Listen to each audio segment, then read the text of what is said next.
Hi Taryn, how are you? Good, and you? Nice to see you finally. Yes, it's fantastic to get to chat to you tonight. And we are so happy to be able to interview you. Yay, thank you. So let's start. Tell us a little bit about you, about your life. Give us an introduction into you. Okay, well, I'm actually a Durban girl, and I grew up. I'm an only child, so I think that kind of made me grow up stuck in the library. And I was kind of one of those people that just found my home there. So I ended up becoming a library prefect of all things. And all through primary school, through high school, that's kind of what I did. And that's how I kind of got through high school, actually. And yeah, so I'm currently living in Pretoria. I'm married with a son. He's going to be 2 in December. And I am actually inventory. I work in procurement and inventory in a pharmaceutical company. So that's my day job. And then I write in the evenings. Fantastic. Tell us a little bit about Yeah. how you got your book, Perfect Imperfections, published. Did you go the traditional route? Did you query agents and then query publishers? Tell us a little bit more about that process. Wow, it was a long process. So initially, I didn't even write to publish, but when I did decide to publish, I actually started sending it out to people locally in South Africa because I thought about getting published locally in South Africa. But the publishers came back to say that they're not really publishing my genre of book at the moment, and so I should actually rather look at the UK market because my book talks about the UK. So then I started contacting literary agents in the UK and publishing companies in the UK until I had two come back to me to say that they were willing to publish. So then I went to the one that I liked the most. So yeah, so that's how I ended up publishing Okay. in the UK as well. In the UK as well. So how long was Yeah. the process from start to finish? How long did it take you to actually get your book published? It took about 2 years because if you know about this publishing drama, it's like you got to send your book off and then you wait like 6 weeks just to hear an answer. And then 6 weeks later, you get this letter that tells you, oh, sorry, your book isn't appropriate. And then you got to try the next publishing company. And then the process starts again for another 6 weeks. So it actually took about 2 years. And in between, I think I would just kind of give up and just decide, oh, I'm not going to do this publishing thing. And my husband then would be like, no, you need to get this book published. And so he kind of was the one that encouraged me to just keep going. So it took about 2 years. And it was 2 years from me sending it out, then it gets to the publisher, and then they obviously have a long process to actually publish it with them editing and proofreading and doing cover design. So that was like another almost a year just with them. So it was in total about 2 years before it actually hit the shelves. All right. So now we're going to get into like the more technical questions about your actual writing process. So Yeah. a little bit, where do you get your ideas from? Well, the first book, it was the strangest thing. It actually came to me in my sleep.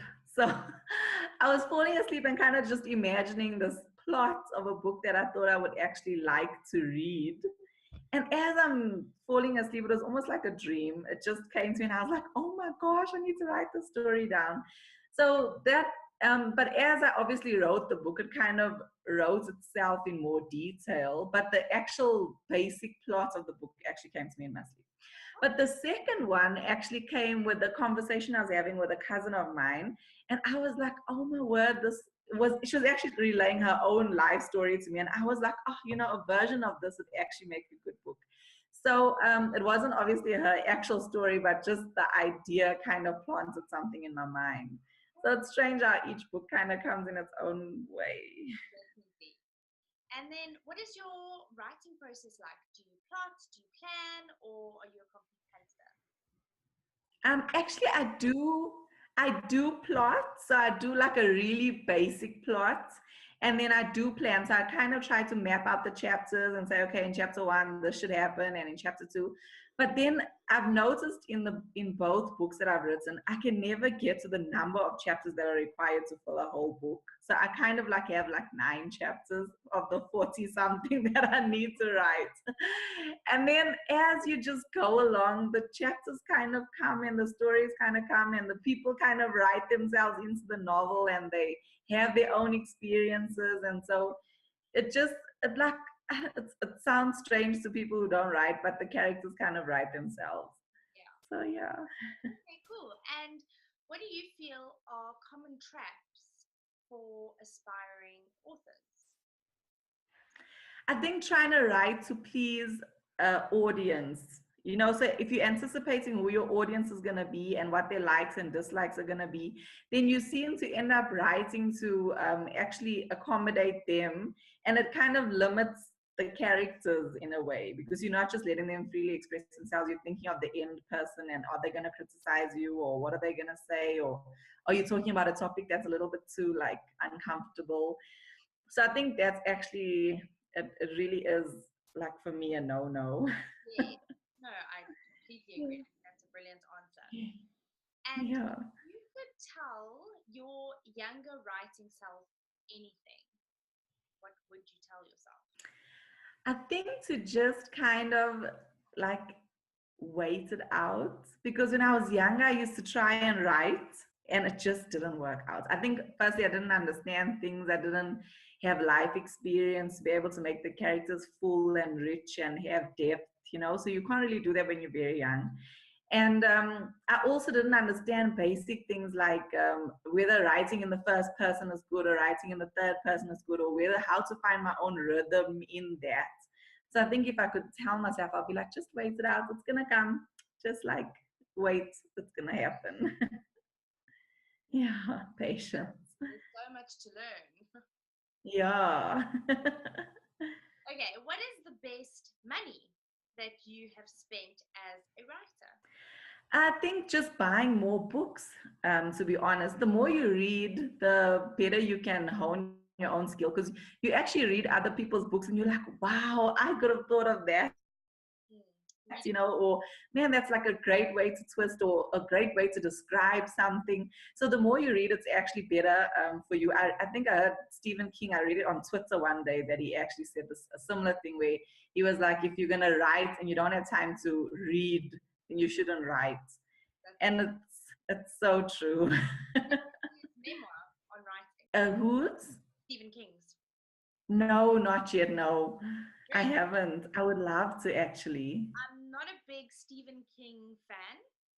Yeah, me too. I studied a lot of his works in university.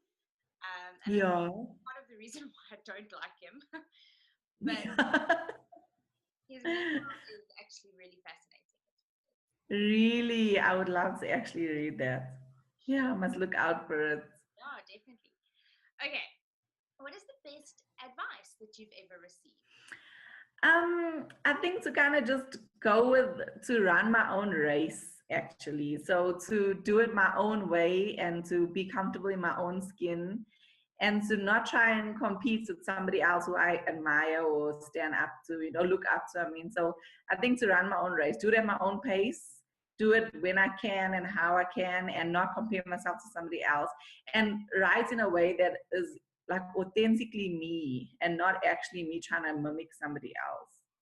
So running my own race has really been it. Did you find that when you worked with the editors and that, did you find that they kept your voice very much, or did they change a lot of things? Were you happy with the way things turned out? I think they really did keep my voice. They didn't change it much. I actually anticipated them changing it more. So I was quite kind of relieved that they understood that I'm a very descriptive writer. Those type of things, which I know for some people is not what they like to read maybe. And I'm actually not someone who likes to read very descriptive books. It's the strangest thing, but I like to write them. So I think I was very grateful that they didn't change that much. They allowed me to kind of write in my own style. Currently, how many books do you have that are either unpublished or half written, not finished yet? I have some that I wrote when I was much younger. I think they're like so hidden that I don't even want to find them. Still And then I have one that I'm currently writing, which is supposed to be my next novel. So I'm currently halfway through that one. Okay. Busy working on that. A standalone novel, or is it a follow-up to a previous one? Yeah, no, it's a standalone novel. It's a standalone. Hopefully, I can actually do a follow-up on my first one, because I've actually had a lot of people asking me that. But for now, it's a standalone. Okay, interesting. And what kind of research do you do for your books? Do you research them? How long does it take you? I do research, but it's gonna sound strange, but my research actually isn't like a place research, because normally the places I mention are places I've been to, but my research is kind of people's personalities. So that people actually like laugh at me, especially at work, because they say every time they're talking, they know I'm like listening into their conversations to try and like get snippets for my next book. But it's actually true, because you can learn so much about characters and how to draft a character from real people that you know. Yeah. So that's mostly my research. But as I do write, if there's a topic that I want to kind of explore a bit, or that I don't think I'm an expert on, then I do start to research that as I go along. Okay, cool. And what do you find the most difficult about writing the characters in your books? I think trying to make them sound like individuals. You don't want them to all, because it's you, one person writing them, you don't want them to all start to sound like each other, and their conversation or the way that they speak to sound like each other. So I try to make them individual. I try to give them each some characteristics that kind of like sets them apart. So in my novel Perfect Imperfections, you'll see that Sarah loves drinking hot chocolate. For me, that was like a little thing. Yeah, that was like her little character trait. So I tried to give each person their own unique thing, just to kind of set them apart. Okay, cool. And how many hours a day do you write? I wish I could say every day, but with being a mom and working full time, it's as often as I can find. So I would love to be able to write at least 3 hours a day. But at the moment, it's like every spare second I can find. I'm just trying to squeeze it in. Yes. And how long does it take you to write your first book? Or how long does it take you on average to write a book? Well, it spanned over a year, but I wasn't like actually writing it all the time. Because my first book, I actually didn't, like I said, I didn't write to publish. I just wrote it for myself as like a hobby. And I never imagined publishing. It was actually my husband that encouraged me to go ahead and get it published. So I would just write like 1 or 2 hours a evening, and write a few thousand words, and then like carry on, and then delete a little bit, and then carry on. So it actually took about a year, but it wasn't me writing every single day. Okay. I need to get the discipline. Yeah, it's the only way I can really write, is by sitting down Really? and just focusing and getting those words out on the page and turning it out a month and a half, depending on your word count. Oh, I would love to do that. Because otherwise I find that I read over what I've written too much and I lose track of my story. Yes. So that's so true. I have to go back and, what did I say last time? And where did I end the You try to remember and connect it. And you end up doing a lot more reading and trying to figure out where you left off. So I find that just writing it all pretty much in one go is best for me. And it's difficult. That actually is true. It's so difficult. My first novel I actually did it during NaNoWriMo. Yeah. And, I wrote it in the evenings after putting my kids to bed. So that's what I tried to do. 2 hours every night. Yeah. It's tough though. It's really tough because, like you said, you really need that lengthy time to be able to get into the flow of it and just keep going. But if you're gonna just like 2 hours and then stop, and then maybe tomorrow you actually can't do it, and then you going back and be like, what did I actually write? And then you're trying to check, it actually does take longer. Yeah, no, sorry. It's late. I know, sorry. It's been a hectic day. Shame. Okay. What is the most difficult thing for you about choosing character names. How do you choose them, and what do you find difficult about choosing character names? Well, for my first novel, I actually took into account where the characters said they were from. So obviously you don't want to have a Zulu name for a person from the UK, because that kind of wouldn't make sense. So I tried to make sure that was applicable or common names for the people that were in the country where the people were supposed to be from. And then so that people could also relate, it has to be relatable. But on the other hand, it had to suit the person that I had imagined them to be. So I would go through like a million names and I'd be like, no, you're not the one, and just keep going until it just felt like I found you. So it actually does take a while for me to actually choose the name, because I feel like it needs to suit the person that I'm writing about. In a name, yeah. Yeah. What was the hardest part for you during your writing of Perfect Imperfections? What did you really struggle with? I think the scene, without actually giving the story away, but for if you've read the book, you'll know that there's like a scene where you end up finding out what actually happened to Sarah and why she actually ran away from the UK. And I think that scene was really heartbreaking, and like it took everything out of me to write it, to a point that I can't read it again. So I actually, like, when I had to edit it, it was kind of like a skim read, because it's actually hard for me to go back to the emotion of it, because the character was so real to me. So I think that was it. Okay, so the next part is basically a think quick part. So I'm going to give you options, and you're going to answer as quickly as you can, just the first thing that comes to mind. Okay, cool. Okay. Music or lyrics? Music. Music. Okay. Have you ever read a book over and over again, and which one? I actually haven't read a book over and over again, but if I had to have read one, it would be The Perfect Present by Karen Swan. I haven't actually read it, so I'll definitely look. Oh, you must. It's great. I'll definitely look. Yeah. Say that again. I didn't hear you. Sweet or salty? Sweet. I'm like a sweet fan. Oh, really? I'm yeah. the exact opposite. I've got such a salty tooth. Really? Oh, no. I'm sweet. Favorite ice cream flavor? Chocolate. Favorite vacation place? Ooh, I've always wanted to go to Zanzibar or the Maldives. Anywhere where there's a beach. Beach girl. Yeah. Guilty pleasure? Hot chocolate. Yeah, I was just about to say anything chocolate. And do you have a good luck charm? No, nothing.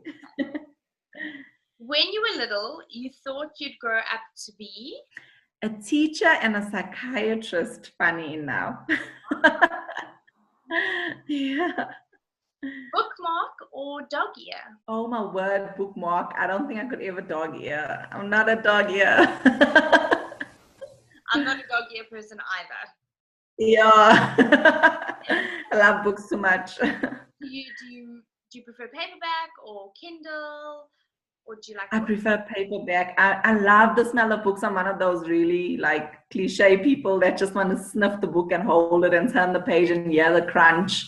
So I do read on Kindle just because it's convenient these days, and we go to a million places and it's easier to carry it with you. But paperback, oh man, I love it. I completely agree.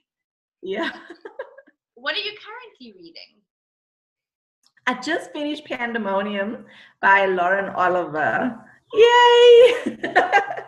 That was really good. Oh my gosh. Are you going to go on to the third book now? I wanted to, but then, I'm like I was so hooked onto them that I wanted to know what was going to happen next. And so I just couldn't wait to find out. So I kind of like cheated and asked a friend, because I just didn't have the time this week. But I won't be able to this week, but I'm going to do it next week. Okay. Yeah, well, I also just finished Pandemonium.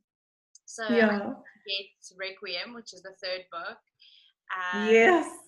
And there's also a whole bunch of short stories. Yeah, I heard. Oh my gosh, you got us hooked.